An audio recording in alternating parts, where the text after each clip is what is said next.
क्या आपने कभी ऐसा महसूस किया है कि कई बार सपने में आपको सांप बहुत साफ साफ दिखाई देता है? उसका रंग बिल्कुल स्पष्ट, उसकी आंखें तेज, उसकी चाल एकदम साफ नजर आती है। अगर हां, तो यह बात आपके लिए बेहद जरूरी है, क्योंकि सपनों में दिखाई देने वाला सांप कोई साधारण सपना नहीं होता। इसके पीछे गहरे अर्थ छुपे होते हैं, जिनका जिक्र हमारे पुराने पुराणों और कथाओं में विस्तार से किया गया है। ये सपने यूं ही नहीं आते। हर सपन आपके जीवन की किसी घटना, किसी आने वाले बदलाव या किसी संकेत से सीधा जुड़ा होता है।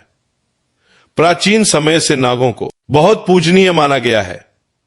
नाग सिर्फ एक जीव नहीं है, बल्कि उन्हें ऊर्जा, शक्ति और भविष्य के संकेतों का प्रतीक माना गया है। इसीलिए जब सपने में नाग दिखाई देता है तो वो खाली हाथ नहीं आता, वो हमेशा कोई न कोई संदेश लेकर आता है। और दोस्तों, कुछ संदेश इतने महत्वपूर्ण होते हैं कि उन्हें हल्के में लेना भारी गलती बन सकता है। इसीलिए कहा गया है, अधूरा ज्ञान हमेशा नुकसान करता है। इसलिए इस विषय को आखिर तक ध्यान से समझना बहुत जरूरी है।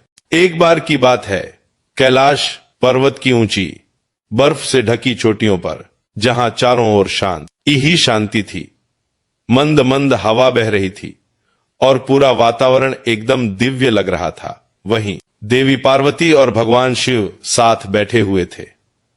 तभी देवी पार्वती ने चिंतन भरे स्वर में भगवान शिव से पूछा, हे स्वामी, मनुष्य जो सपने देखते हैं उनका क्या अर्थ होता है? क्या सपनों के पीछे भी कोई संदेश छुपा होता है? भगवान शिव मुस्कुराए। उन्होंने पार्वती जी की ओर प्रेम से देख और बोले, हे देवी, सपने मन का आईना होते हैं। हमारे अवचेतन मन में जो भावनाएं, डर, इच्छाएं और अनुभव जमा होते हैं, वही सपनों के रूप में सामने आते हैं। इसलिए हर सपना कुछ न कुछ अर्थ जरूर रखता है। उन्होंने आगे कहा, कई बार सपनों में आने वाली घटनाएं भविष्य की झलक होती हैं। कुछ सपने चेतावनी होते हैं तो कुछ सपने आशीर्वाद। ये सुनकर पार्वती जी ने फिर पूछा, हे नाथ, अगर सपने में सांप दिखाई दे तो उसका क्या अर्थ होता है? ये सपना क्यों आता है? क्या सपने में सांप दिखना किसी खास संकेत का प्रतीक है? भगवान शिव थोड़े गंभीर हुए और बोले, हे पार्वती, सपने में सांप दिखना एक बहुत ही महत्वपूर्ण संकेत होता है। यह सपना आने वाले समय के रहस्यों को खोलने वाला होता है। फिर शिव जी बोले, इसे समझाने से पहले मैं एक पुरानी कथा सुनाता हूं। इस कथा से तुम्हें पता चलेगा कि क्यों कुछ लोग बार बार सपने में सांप देखते हैं और ये सपना उनके भाग्य में क्या क्या बदलाव लाता है। उन्होंने कहा, जो इस कथा को ध्यान से सुनता है उसका भ्रम दूर हो जाता है, कष्ट कम होने लगते हैं और कई बार आने वाले संकट भी टल जाते हैं। पार्वती जी श्रद्धा से बोली, हे स्वामी, मैं इस कथा को पूरे मन से सुनूंगी, कृपया मुझे यह कथा सुनाइए। तब भगवान शिव ने कथा शुरू की। बहुत पुराने समय की बात है। देवदत्त नाम का एक महान राजा था। वो सिर्फ बलवान ही नहीं था, बल्कि धर्म पर चलने वाला, सच्चाई को मानने वाला और अपनी प्रजा के लिए पिता समान था। उसका राज्य बहुत बड़ा था, भूमि उपजाऊ थी और पूरे राज्य में खुशहाली थी। प्रजा राजा से प्रेम करती थी और उसका नाम बड़े सम्मान से लेती थी। राजा देवदत्त का स्वभाव निष्पक्ष, दयालु और करुणामय था। वो प्रजा की समस्याओं को ध्यान से सुनते और उन्हें सुलझाने की पूरी कोशिश करते थे।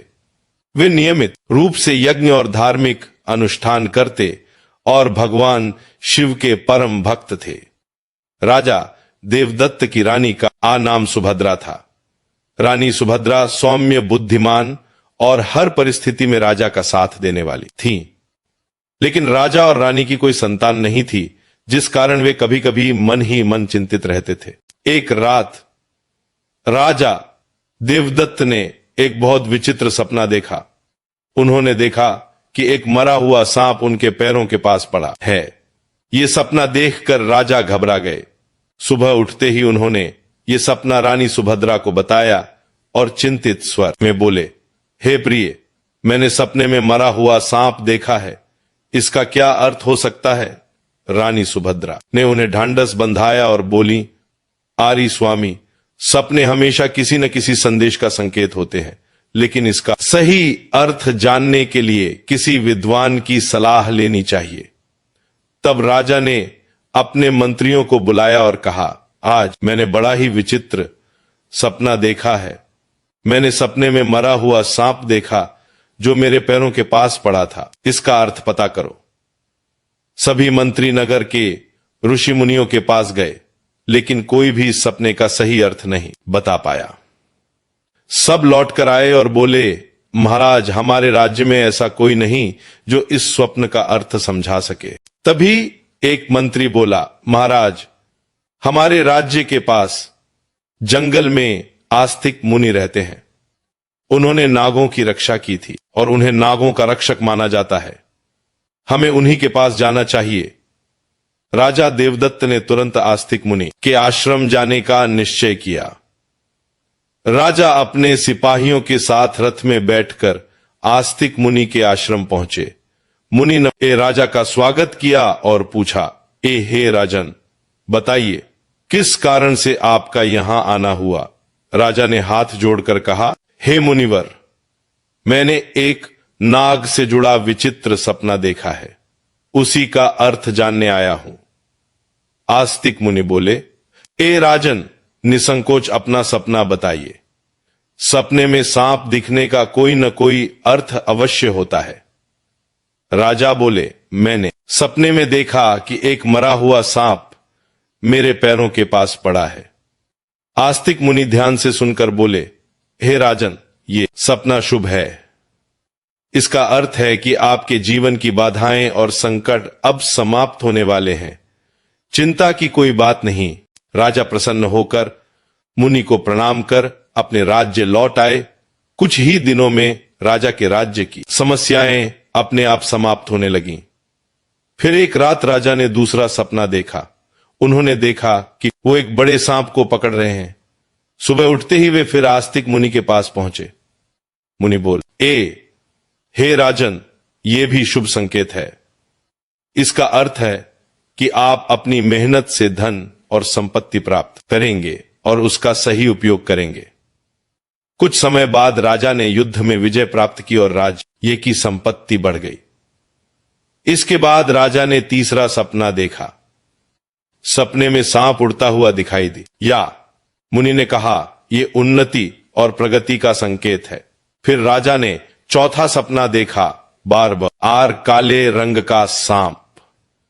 मुनि बोले, ये काल सर्प दोष का संकेत है, लेकिन इसका निवारण संभव है। राजा ने पूजा पाठ किया और दोष से मुक्ति पाई। फिर हरे रंग का सांप, फिर सफेद रंग का सांप, फिर डरकर भागता सांप, फिर सांप का काटना, फिर नाग नागिन का जोड़ा, फिर सिंहासन पर सांप के बच्चे, फिर सांप और नेवले की लड़ाई और अंत में शिवलिंग से लिपटा सांप। हर सपना एक संकेत था। हर सपना राजा के जीवन में किसी न किसी बदलाव से जुड़ा था। भगवान शिव ने कथा समाप्त करते हुए कहा, हे पार्वती, राजा देवदत्त के सपनों ने यह सिद्ध किया कि हर सपना संदेश लेकर आता है। जरूरत है उसे डर से नहीं, समझ से देखने की।